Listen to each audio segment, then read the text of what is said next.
ആരെ കണ്ടെന്ന് E P ജയരാജനോട് കണ്ടിട്ടില്ല. ശോഭാ സുരേന്ദ്രൻ കണ്ടിട്ടില്ല. ശോഭാ സുരേന്ദ്രൻ ഞാൻ പലവട്ടം പറഞ്ഞ് അതേ ശോഭാ സുരേന്ദ്രൻ കുടുങ്ങാൻ പോണേ. ഇപ്പം പാർട്ടി നിർദ്ദേശപ്രകാരം ഇ പി എന്നെയും സുധാകരനെയും ശോഭയും പ്രതിയാക്കി പോലീസിൽ കംപ്ലൈൻറ്റ് ആയിട്ടുണ്ടെന്നാണ് എൻ്റെ അറിവ്. എന്തായാലും അതിന് എഫ്ഐആർ വരും. ഇപ്പോൾ ശോഭ എനിക്കെതിരെ ഒരു എഫ്ഐആർ ഇട്ടുണ്ട് 509. ഞാൻ നോക്കിയെടുത്ത് സ്ത്രീത്വത്തെ അപമാനിച്ചെന്ന് 509 അവൈലബിൾ ആണ്, കുഴപ്പമൊന്നുമില്ല. സബ്സെക്ഷൻ കൂടുതൽ കൂട്ടിച്ചേർക്കാണ്ടിരുന്നാൽ മതി എൻ്റെ കൂടെ. അതായത് ശോഭാ സുരേന്ദ്രൻ തട്ടിപ്പുകാരിയാണ്, പക്ക തട്ടിപ്പാണ്. ശോഭാ സുരേന്ദ്രൻ ഡൽഹിയിൽ ലളിത് ഹോട്ടലല്ല, അതാണ് ശോഭയുടെ തെറ്റ്. ITC മൗര്യയിലാണ് ശോഭ വന്നത്. ITC മൗര്യ വന്നിട്ട് PM-ന്റെ പ്രിൻസിപ്പൽ സെക്രട്ടറി പറഞ്ഞ ഒരാളെന്നും പറഞ്ഞ് ഒരു ആള് എന്നെ സമീപിച്ചു ടേബിളിൽ. ഇങ്ങനെ കാണിച്ച ID എനിക്ക് സംശയം വന്നു. കാരണം PM ഒന്നൊരാളങ്ങനെ വരില്ല, നമ്മൾ ഡൽഹി കാണണമല്ല. അതിനിടെ ഞാൻ ശ്രദ്ധിച്ചപ്പോൾ ഒരാൾ മൊബൈലിൽ പകർത്തണ്. എൻ്റെ കൂടെ ഇ പി അവിടെ വരുന്നുള്ള പ്രതീക്ഷയിൽ ഇവരൊരു ഓപ്പറേഷൻ പ്ലാൻ ചെയ്തതാണ് ഇതെല്ലാം. അവിടെ വെച്ചാൽ ശോഭയായിട്ട് തെറ്റി ടേബിളിൽ നിന്ന് എണീച്ചു പോയത്. പിന്നെ ഞങ്ങൾ തമ്മിൽ സംസാരം ഉണ്ടായിട്ടില്ല, ഒരു റോളും ഇല്ല. ഇപ്പം എന്താ പ്രശ്നം എന്നറിയാമോ? ആ ഇ പി പരാതി കൊടുക്കുന്നുണ്ട്, പിന്നെ എന്നോട് ബന്ധം ഏർപ്പെടുത്താൻ പറഞ്ഞ പേരിൽ അദ്ദേഹം മൊബൈൽ ബ്ലോക്ക് ചെയ്യാൻ പോണേണ്. അദ്ദേഹത്തിൻ്റെ 9447087633. ഞാൻ അദ്ദേഹത്തെ ലാസ്റ്റ് വിളിച്ചത് 25-ാം തീയതിയാണ്. അദ്ദേഹത്തെ വിളിച്ച ശേഷമാണ് അന്ന് ഞാൻ നിങ്ങളെയൊക്കെ കണ്ടത്.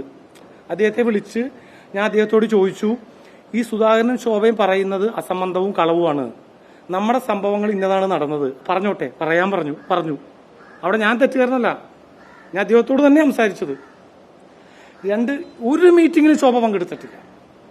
ഇപ്പോൾ 120B-യും ഏതെങ്കിലും IPC-യും കൂടി ചേർത്ത് FIR രജിസ്റ്റർ ചെയ്താൽ എന്നെ വിളിപ്പിക്കും, ഞാൻ അക്യൂസ്ഡ് ആവും. ശോഭ പ്രൂവ് ചെയ്യണം. ശോഭ രാമനിലയത്തിൽ സംഭവിച്ചത് ഞാൻ വീണ്ടും റിപ്പീറ്റ് ചെയ്യാം. രാമനിലയത്തിൽ ഞാൻ ചെന്നു, രാമനിലയത്തിൽ ജാവദേക്കർ എന്നെ കാണാൻ വന്നു. രാമനിലയത്തിന്റെ ലെഫ്റ്റ് സൈഡ് റൂമിൽ, റിസപ്ഷന്റെ ലെഫ്റ്റ് സൈഡിൽ EP ഒരു മുറിയിലും ഓപ്പോസിറ്റ് മന്ത്രി രാധാകൃഷ്ണന്റെ മുറി തുറന്നു വെച്ചിരിക്കുന്നു. റൈറ്റ് സൈഡിൽ ഗോവിന്ദ മാഷ്, അതിന്റെ തൊട്ടടുത്ത റൂമിൽ ഞാനും ഇരുന്നു. ശോഭ അവിടെ കയറി ഏതോ റൂമിൽ കയറി പറ്റിയിട്ടാണ് ശ്രമിച്ചെങ്കിൽ ശോഭയ്ക്ക് ഈ സാധനം കയ്യിലുണ്ടോന്ന് ശ്രീനിവാസനും മോഹൻലാലും കൂടി ഒരു സംഭവം കൊണ്ട് അമേരിക്ക നടക്കുന്നോട്ട് ജാവദേക്കർ ഏത് റൂമാണെന്ന് കൊട്ടി വിളിക്കാൻ പറ്റൂലല്ലോ.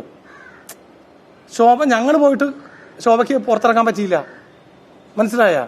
ജാവദേക്കർ തലേ തുണിയിട്ട് വരൂല. പിന്നെ EP ജയരാജന് ഒരു മൂവ്മെന്റും അങ്ങനെ നടത്താൻ പറ്റില്ല. കാരണം കറ തീർന്ന കേഡർ കമ്മ്യൂണിസമുള്ള പോലീസുകാരെയാണ് കൂടിയിട്ടേക്കണം, മുഖ്യമന്ത്രിയുടെ അനിലെ പോലെ. അവർ പറഞ്ഞു കൊടുക്കും. അപ്പം തന്നെ അന്ന് 2 പേരുണ്ട് ഡ്യൂട്ടിക്ക്. EP ഇനി അവരെ മാറ്റി നിർത്തി വരാൻ വെച്ചാൽ അവർ അറിയിക്കും. ഫ്ളാറ്റിൽ അവരെ ഭക്ഷണത്തിന് പറഞ്ഞു വിട്ട സമയമായതുകൊണ്ടാണ് ഞങ്ങൾ ചെന്നത് അറിയാഞ്ഞത്. ഞങ്ങൾ ചെന്നപ്പോൾ ഏകദേശം 1 മണിയായി. ഇവർ ലഞ്ച് കഴിച്ചിട്ട് വരട്ടെ എന്ന് ചോദിച്ചു, മനസ്സിലായ?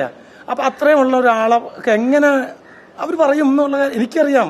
ഞാൻ അച്യുതാനന്ദനോട് ഗോപി എന്താണെന്ന് നോക്കി പാർട്ടിയെ റിപ്പോർട്ട് ചെയ്തെന്ന് ഞാൻ കണ്ടോണ്ടിരുന്നാണ്. അച്യുതാനന്ദൻ ഗൺമാൻ